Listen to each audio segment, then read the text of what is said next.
My name is Ben Eggleton. I'm a professor here at the University of Sydney and I am Director of CUDOS, so have been involved in the centre from the beginning with my colleagues. Before we begin the proceedings, I would like to acknowledge and pay respect to the traditional owners of the land on which we meet, the Gadigal people of the Eora Nation. It is upon their ancestral lands that the University of Sydney is built. And as we share our knowledge, teaching, learning and research practices within this university, may we also pay respect to the knowledge embedded forever within the Aboriginal custodianship of country. So welcome to this amazing day. I think, as I said, it has been fantastic, completely exceeded our expectations. It's been wonderful to bring together the CUDOS community for really the last time as a formal gathering of academics and partners and friends from around the world. We've got here today not only the chief investigators representing the 6 collaborating universities, but we have our partners who are our collaborators, long-standing friends from industry, and we have some of our alumni who have flown in from all parts of the world, and more generally we have the community of academics, industry, end users and the broader community that we've been interacting with since the centre started back in 2003. I also want to just mention, if you haven't had a chance to see the fantastic exhibit outside of the lab, the lecture theatre that was put together by Fiona Davies, who's in the audience. That was a collaboration between Fiona and Dr. Peter Domachik, who many of you would remember was an early career researcher associated with CUDOS for many years and who passed away at an early age. And I would encourage you to have a look at that exhibit. I think after this lecture, have a chat to Fiona. So the next hour is interesting. So I'm going to tell you a story about the centre. My instructions from my boss, Shelley Martin, was to reflect on the history, the origins of the centre, talk about how we came together, what our mission, our vision was, our achievements, to reflect on that journey. I'm going to make it fun, I hope. Try to make you laugh a couple of times, and then give a bit of a perspective on where photonics research plays a role in the 21st century. So really a bit of a perspective that photonics is here to stay. And this is an interesting event because we're at the end of a journey, but I think we're all somehow feeling that it's not the end of a journey. It's really still the beginning of a really long-term agenda that we set out to achieve in Australian science. So it's a celebration. It's a celebration of what we've achieved, and it's a perspective on what we hope to achieve going forward. And you've seen all the amazing capacity that we've created, not only the companies that we've spun off, the technology that's been incubated, but our graduate students, our graduates, our alumni, and all of the amazing things that we've been doing as part of the centre. So, and then I'm going to introduce Marita, who, as I said, will give a very different perspective on a similar message, I think. And then we'll wrap up. And I think after this, there's a bit of a reception. We'll have a few drinks and we'll send you off to the rest of the school holidays if you have the fortune of enjoying a bit more time off. So let me begin with the journey. Now, I'm under instructions here to stand somehow because we're being filmed. I also, earlier this week, enjoyed a fascinating presentation from the world's absolute authority on how to give PowerPoint presentations. So many of you were here and sat through this amazing 2-hour presentation from Jean-Luc Dumond, who is literally the authority. And there were a number of important messages. One was body language, stand strong, confident, don't move about like we always do as academics. So I'm going to try and do that for the next half an hour. And you'll kind of give me some feedback reflecting on those that saw the lecture, reflecting on how I perform. Okay, so let's now take a journey back in time. The world in 2003.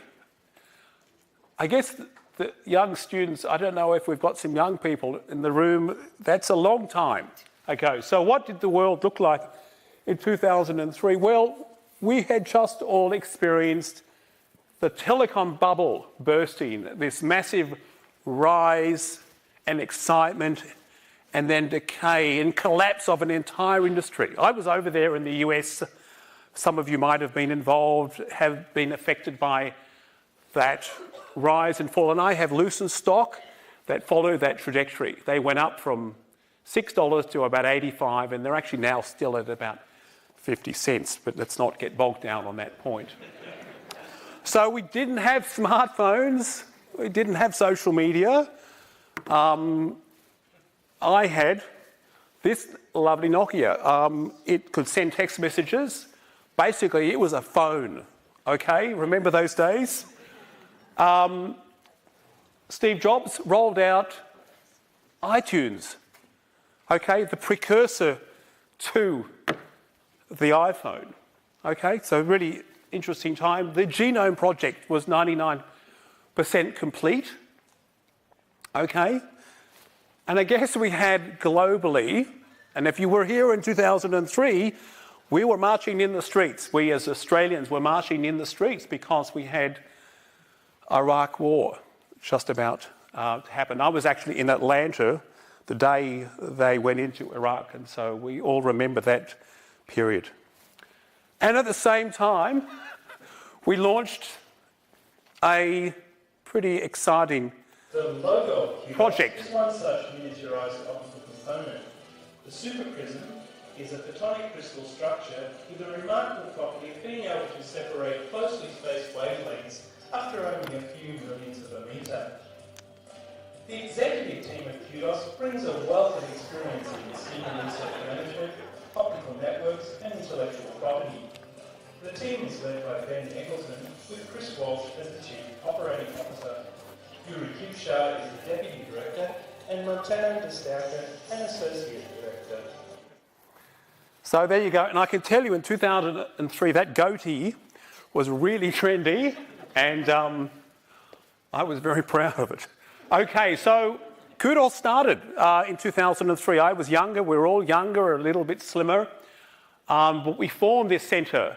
We brought together then a team of 5 universities. This is a photo taken at the launch. Some of you will remember very fondly Simon Poole standing there, who can't be with us today because he's overseas. Mike Sargent, who served on the advisory board, and myself, fashion challenged, I think, and Gavin Brown, the Vice Chancellor of the University of Sydney, who passed away several years ago. And that was an amazing event that really launched this program. At the time, again, the bubble had just burst. What we were doing, launching a Photonics Centre, we said we were going to embark on a really bold, highly ambitious, visionary, long-term agenda to set the scene for the long term.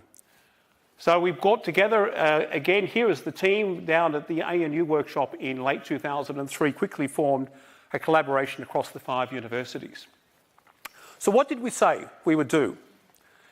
Now, I had come back from Bell Labs. I had worked at the coalface with the industry as they were rolling out those long-haul communications networks, which at the same time had really collapsed through the deployment of fibre. But it was clear that there was this emerging big opportunity to bring together a completely new approach to information processing that was going to revolutionise communication systems in the long term. And so what we said, what we put to the ARC, what we proposed was a program around bandwidth, around communications infrastructure that was going to expand and extend the capacity of these long-haul networks. And we talked very specifically about today, this was 2003, expensive, power-consuming, heat-generating, low-bandwidth electronic signal processing technologies. These are the routers and the switches that are the backbones of the communications networks, and they are really providing the communications distribution of data throughout the world even today. So we were proposing something that was quite revolutionary at the time. We really foreshadowed what has become a major international program to put optics on a chip, to miniaturise the infrastructure to the size of a thumbnail to provide that massive increase in bandwidth. And what we specifically put to the ARC is summarised in this slide. Now, this is a bit technical, but it's fun for those in the audience who are tuned in to reflect on what we said back in 2002. This was an artist's impression of a very early embodiment of a photonic chip. We imagined somehow a device that would incorporate on it a number of basic components. You heard already about the prism, a super prism that can separate frequencies, colours very efficiently on the length scale of microns. Waveguiding, compressing light, bending light very sharply around corners. Nonlinear elements appear here as the basis of signal processing, and all of this was going to be integrated onto a very small scale chip. This was dreaming. This was really reaching out a bold new agenda. We brought together a whole bunch of expertises and skills at the time. Very strong foundation in electromagnetic modelling techniques and theory, and that remains as a core strength of Australian photonics research. Novel fabrication techniques that really never got taken up by the program, in fact. This really was before the appreciation of micro and nanolithography. We had not appreciated the opportunity to use the types of tools that exist in the clean room in this building and in the clean rooms at ANU and RMIT and other institutions to do fabrication. A strong focus on optical fibres. We were very interested in photonic crystals, how we could mould the flow of light in these exotic nanoscale structures. And we had a strong focus on laser micromachining. That translated into a very successful program in directly written waveguide technology, which underpins the company that you would have seen downstairs, Modular Photonics from Macquarie University, Professor Mick Whitford's activity, and nonlinear materials. Now, at the time, the Australian landscape was very different. So this is the perspective, and this is a slide that we presented back in 2003. So we have vertical integration here. We have at the high end the apps and the networks. We have down here the basic science. NICTA had been formed as a national ICT organisation, headquartered at ATP with universities across Australia. That was focused primarily at the high end around applications and networks. We had the Australian Photonics CRC that had been going for about a decade, a very successful enterprise that had focused primarily around translation and had been very successful at creating new companies in Australia, spinning off companies that still really exist in different forms and shapes today. CUDOS was clearly planted to be at the base of this pyramid in terms of fundamental research in materials and devices, and at the same time, long-term research, really building capacity for that longer-term journey, as I said. So the centre took a couple of years to ramp up, as it does. Centres of excellence don't come together right away. Often what you put forward in a program is a business case that foreshadows a strategy, but when you come together as a team, there's often a couple of years of workshopping, strategising, refining. And I think the key moment in the history of the centre was an absolutely fantastic workshop that we held up in Blackheath in mid-2004. And some of you will remember very fondly going away with partners, with children, hiking through the so-called Grand Canyon of the Blue Mountains and spending some long evenings in front of a whiteboard, really trying to stitch together a real strategy that had a real focus.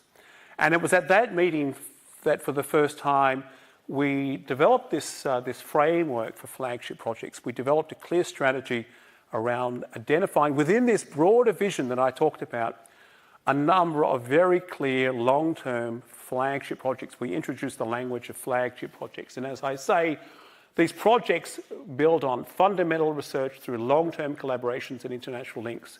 I'm wondering, should the lights go down a bit? Do you see the screen clearly?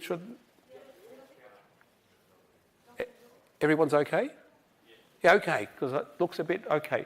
So I just hope you can see everyone there looking younger and fitter again. And these flagship projects became the strategic framework for the centre. And I think it's fair to say that the strategic framework that we created back in 2004 has influenced other centres, both here in Australia, around the world. I'm often, and I think my colleagues are often, consulted on how to build scale and focus. And I think CUDOS is really an exemplar of this type of scale and focus that's required.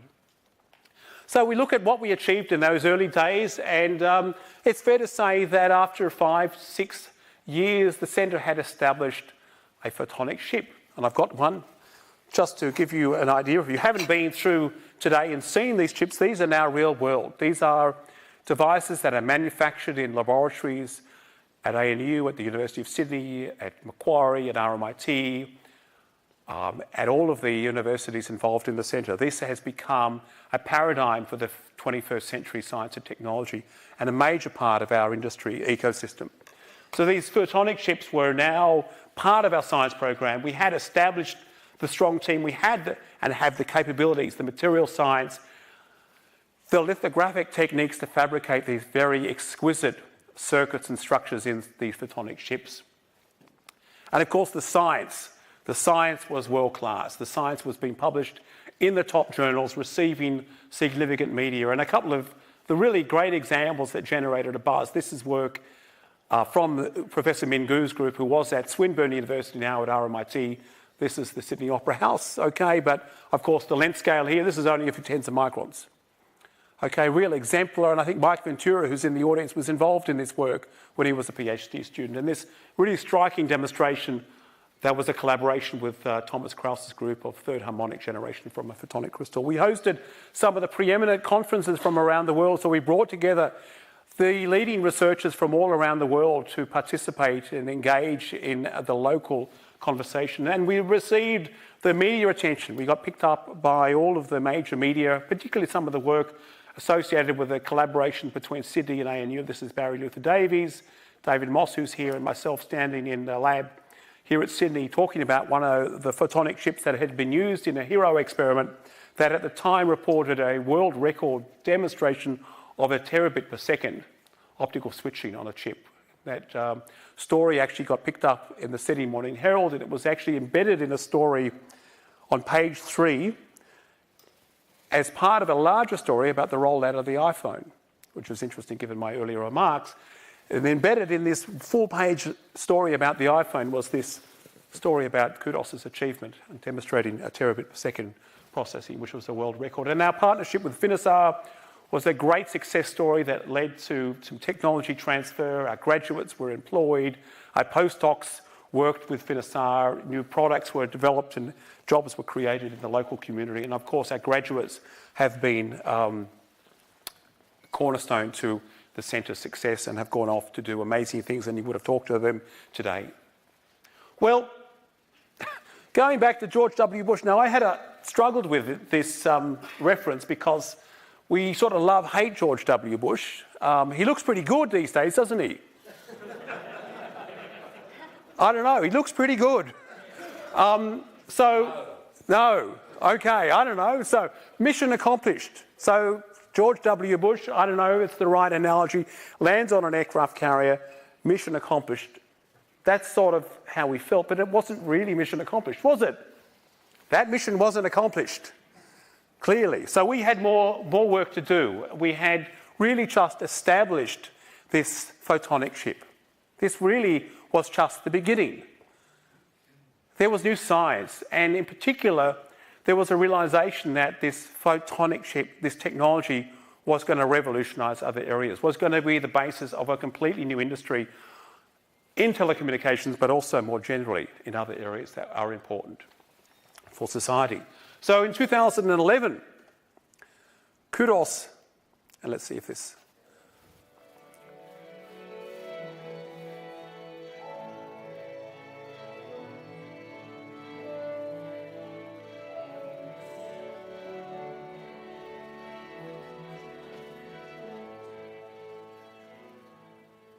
So you get a bit of a snippet of some of the young folk attending one of our workshops. So CUDOS was re-established as a new centre of excellence with a new life, with a new vision, but very much building on the capabilities, the expertise and the achievements of that first phase of the centre.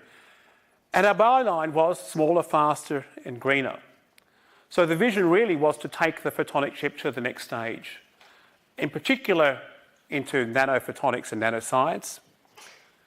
In particular, faster, more bandwidth, and greener to address some of the most significant challenges facing global communications, which was energy consumption.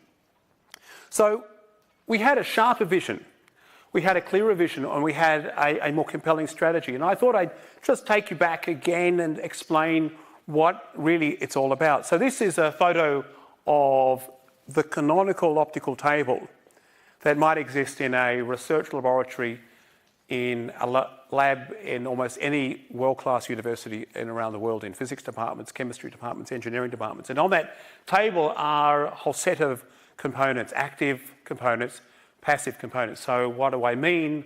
Lasers, detectors, amplifier, switch, modulator, a lens, a mirror, a beam splitter, all of the traditional optical components that make up all of our optical technology. Okay, sits on a table. The table weighs about half a ton. Okay, because it's got to isolate from the environment. We're putting all of those components on a chip. Okay, and here we're using that lithography, that printing at the nanoscale to etch these components onto these exquisite structures, to take advantage of many of the most exciting ideas in nanophotonics, to create these revolutionary devices.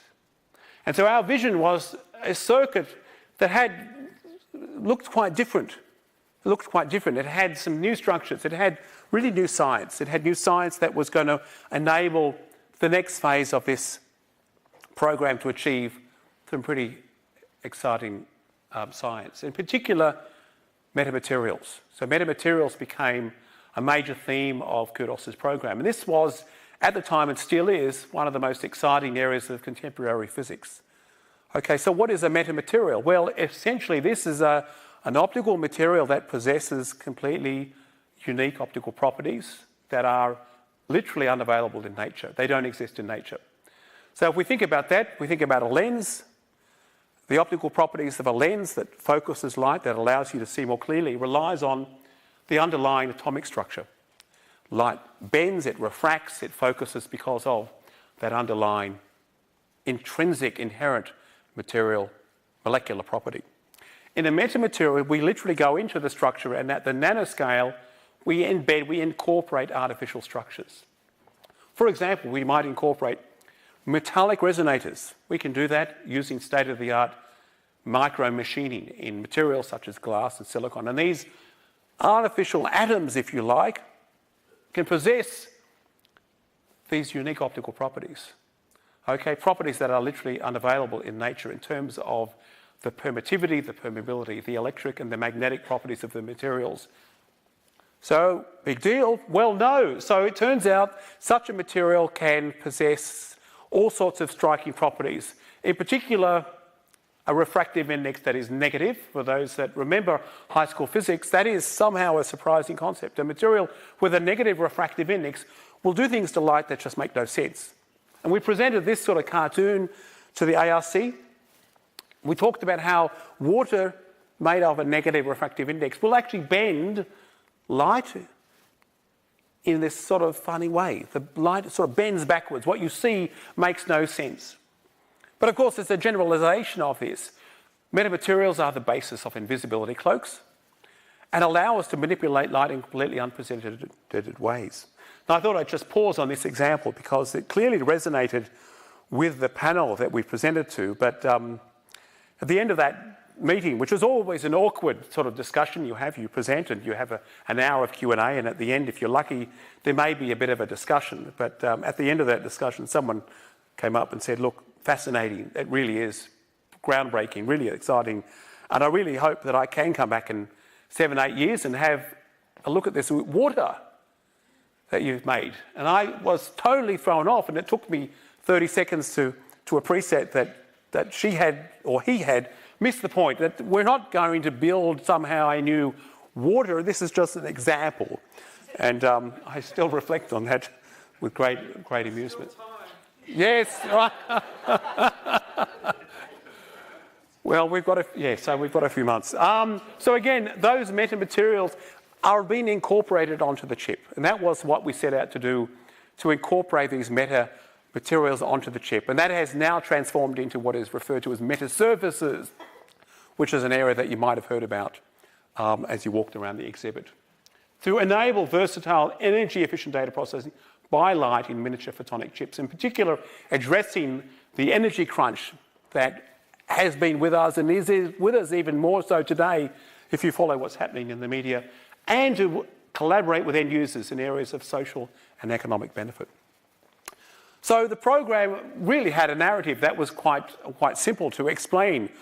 The CUDOS chip had been created, but we wanted to create a new revolutionary photonic integration platform based on some of the most exciting ideas in nanophotonics, in particular the metamaterials, nanoplasmonics, and to bring those structures onto the chip. And we needed a new approach. We needed hybrid integration. We needed new technologies and principles that allowed us to marry these very exotic three-dimensional structures with the more traditional silicon that we wanted to build our circuits on. And then we focused on three major themes in terms of end user. In telecommunications, the agenda was clearly to develop energy-efficient information processing that would operate at multi-terabit to address this most important crisis of the looming energy budget.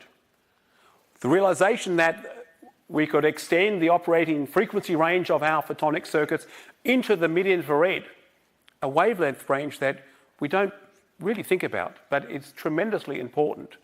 The mid-infrared is associated with wavelengths that are indicators of absorption in some of the most important molecules that are associated with life ourselves, whether that's in the atmosphere, if we think about carbon-based molecules in our blood, or even in the atmosphere of other planets in other solar systems. So the mid-infrared emerged as this very exciting scientific domain where CUDOS was positioned to do some of the most groundbreaking research in terms of developing light sources that operated at this very broad wavelength range, and you would have seen some of the tremendous activities downstairs. And then a completely new agenda in quantum integrated photonics.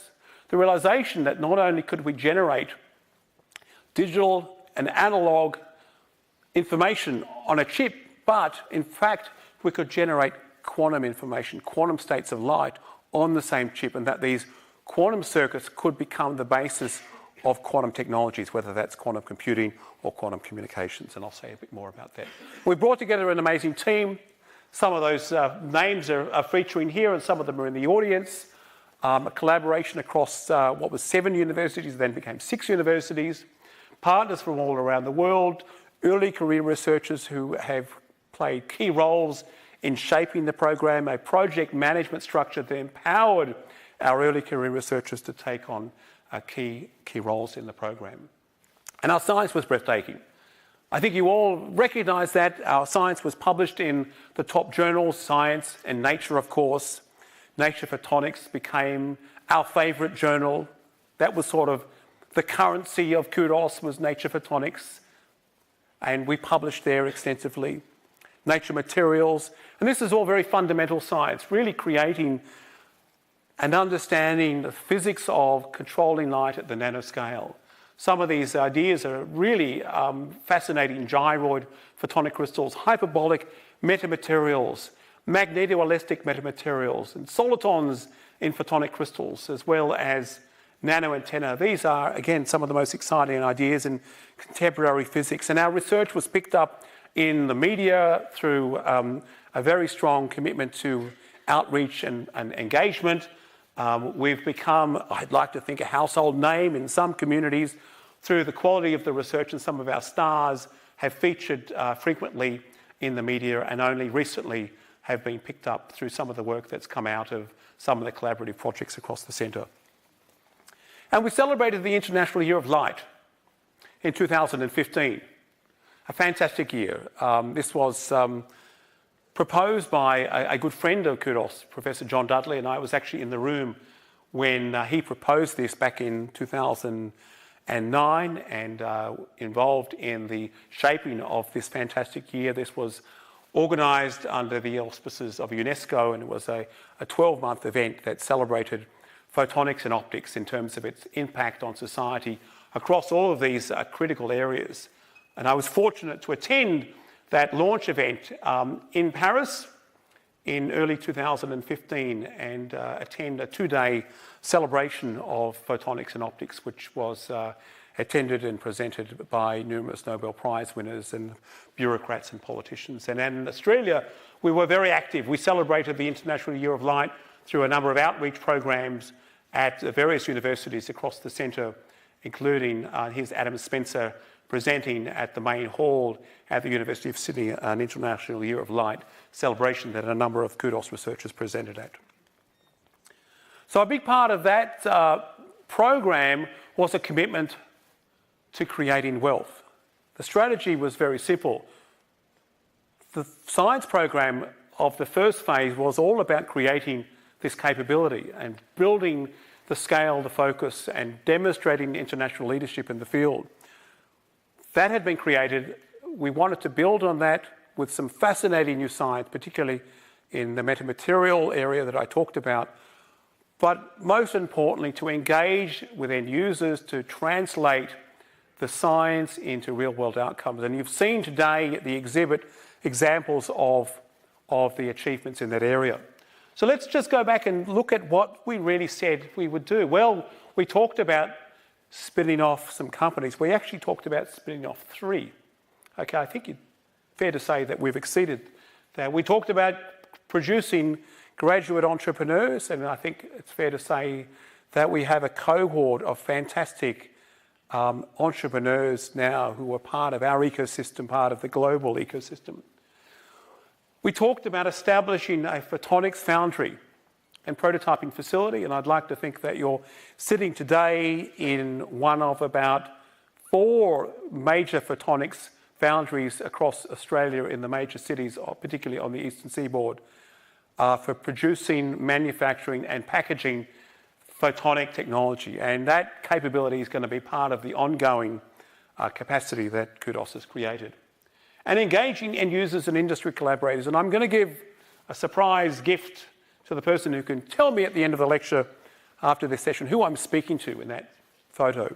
Okay, so hopefully you are paying attention. So the end user focus really achieved a number of heroic results. I won't spend too much time, but in particular in the mid-infrared optics area, world-leading research that demonstrated the ability to create multi-octave broadband coherent light spanning from 2 to 10 and even beyond. This is technology that's going to revolutionise sensing, spectroscopy, applications in defence and healthcare, and it's part of the ongoing research program.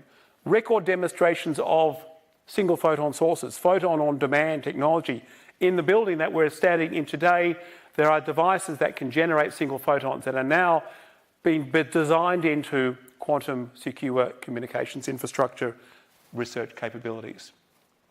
And in terms of our commitment to addressing some of the grand challenges in communications, heroic results that in collaboration with Finisar in particular, and you would have heard from Jochen today, and you may have met Michael Rowlands, who is with us, demonstrating multi-terabit per second transmission using energy-efficient devices that really became a foundation and is a foundation for communications infrastructure around the world. And of course, you've seen the spin-off companies. I'm not going to spend too much time because you've seen them, you've talked to them, you've seen that we have, beyond even what's shown in this slide, a dozen or so technology translation activities that are at various stages of evolution. Some of them are still being incubated, some of them have spun off and have become companies, some of them are on their way, and they will continue to progress, and we wish them all the best, and we will continue to support them to the extent that we can. So now we are 2017, and photonic chips are still very much central to everything we're doing, but we have a more grown-up perspective, a more mature perspective on what these photonic chips are looking like. And this is sort of an artist's impression of where we imagine these integrated circuits, what we imagine them looking like over the next couple of years as we take advantage of some of the real state-of-the-art infrastructure that we now have available in this building and elsewhere. And we start to imagine applications of these photonic chips beyond some of the areas that I've talked about. So to wrap up, in 2017, where we are today, well, I'd like to think that we have achieved a completely new and unique photonic integration platform, that faster, smaller, greener, and cheaper, and maybe smarter. And again, you have seen these devices. And we had achieved in those scientific areas, major world-leading, world-class, world's best results in a number of areas. Probably most importantly, we've created a culture. Now, I've got to play on words here when I say a photonic integration culture. I mean two things. I mean, we somehow have an integrated capability across the universities in Australia. We are working together on design, on fabrication, on how we create these photonic chips. And at the same time, we really have a common language. We have created a common framework for how photonic integrated circuits are fabricated. So when we collaborate as institutions across Australia, we're using the same software, we're using the same protocol, which is fantastic, and it means that we are able to do things that we would never have been able to do. And of course, we have seen the spin-off companies, we've seen the licensing deals that generate and will continue to generate wealth. The graduates, probably the most important part of a centre of excellence, the students that we've trained, we've mentored, we've given them a unique experience, they're well-rounded, they're more than just strong scientists and engineers, but they have leadership, they are entrepreneurial, they have the communication skills, they understand how to collaborate, how to manage and engage, how to communicate. And we've got the infrastructure for the 21st century. As I've said a couple of times, this building really exemplifies the investment in major infrastructure across many of the CUDOS universities over the last 10 years. And we can say that we are not quite there, but we have a photonics ecosystem. We have critical mass, we have the capabilities, we have the companies, we have the relationships. So in the last part of this presentation, I wanted to just quickly talk about where it is all going in the 21st century. And this could be an hour presentation in its own right. And I'm going to focus at a high level on impacts and societal benefits. But to set the scene, just to remind you that optics has played such an important role in the 20th century. How many of you rely on glasses to see? I think about half of you. Lighting, displays, cameras, fibre optics, and of course science, 20th century. Well, what about then today? Well, photonics is in fact the linchpin of a $7 trillion industry. Now that's a pretty breathtaking statement. And when you see that, you sort of immediately think that's $1 billion, not $1 trillion, but it's actually $1 trillion. And now that doesn't mean that it's a $1 trillion industry. It's roughly $500 billion in the photonics industry. And Australia has a reasonable slice of that. But the ecosystem that is supported by photonics is a pretty significant fraction of the overall global economy. So if we look going forward, there are 4 areas that I thought I'd just talk briefly about. Resources and the environment, massive challenges that we face as a society. In the life sciences, photonics is already and will play an absolutely key role in healthcare, security and defence, safeguarding our nation, and automation. So let me just give a quick perspective on some of these areas. So already laser-driven fusion is on way to becoming potentially a new source of ubiquitous energy. There's more research to be done there. Photovoltaics, renewables, absolutely key to the energy crisis that we need to solve. UV water treatment, sterilising water, the air using ultraviolet light sources. Sensors are becoming absolutely paramount. Water, energy, food, the air we breathe. Sensors embedded in the smartphone. You would have seen the New South Wales Smart Sensing Network, which is developing sensors to address many of these absolutely critical areas. In the life sciences, I thought I'd mention this grand old idea of building a somehow medical lab on a chip that might allow you to diagnose your own health. Well, this has been a vision for decades, but the reality is, if you look at the vision, which is summarised here, a lab on a chip, the reality is it's still far from complete. These lab on a chip devices that people report in publications is, in fact, the chip in a lab. It's a chip in a lab. There's so much more science and technology and engineering required to translate this concept into something that might eventually integrate onto your lab, onto your smartphone. Okay, this is really the end game, and this was going to provide enormous benefits in terms of revolutionising e-health, patient empowerment, equality of access, reducing the cost burden of healthcare. In defence and safeguarding, photonics is already part of key applications in terms of, for example, hyperspectral imaging, fibre sensors for perimeter monitoring, biometrics is becoming more ubiquitous. It will become part of getting onto an aeroplane. Surveillance, quantum encryption, cybersecurity, photonic-based. Photonics-enhanced radar, we're already working on that, and countermeasures. In automation, we're going to see self-driving cars. We're going to see more of the drones. We were talking earlier today, someone said they were at an event and the drone was above them and very noisy, and someone mentioned a drone that fell out of a sky. Sensors are key. Photonic sensors for LiDAR, for gyroscopes, robotic surgery, Internet of Everything is here, it's coming. We're going to need new approaches to machine learning. Maybe brain-inspired computing. I don't know if Yvonne's in the audience, who did his PhD on neural networks. Neuromorphic computing, Yvonne, is really the new challenge that we face, and that may be enabled by photonics. So let me then just wrap up that perspective and bring my presentation to an end. Of course, the best way to predict the future is to create it, and that's what we have to do. Thank you for your attention. I hope I've given you an overview of what we've done, the journey we've been on, where we are today, and a perspective on the possibilities going forward. Thanks very much for your attention.